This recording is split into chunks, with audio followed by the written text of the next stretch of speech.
If you don't believe in Bigfoot but still love a good mystery, then buckle up. You're in for a wild ride. Bigfoot, Yeti, the Chupacabra, these names spark curiosity and debate. But what exactly is a cryptid? It's any creature whose existence is suggested but not proven by science.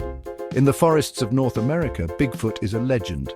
Sightings claim a tall, hairy creature roaming the woods, but evidence is scarce, often coming in the form of blurry photos or mysterious footprints. Then there's the Loch Ness Monster in Scotland.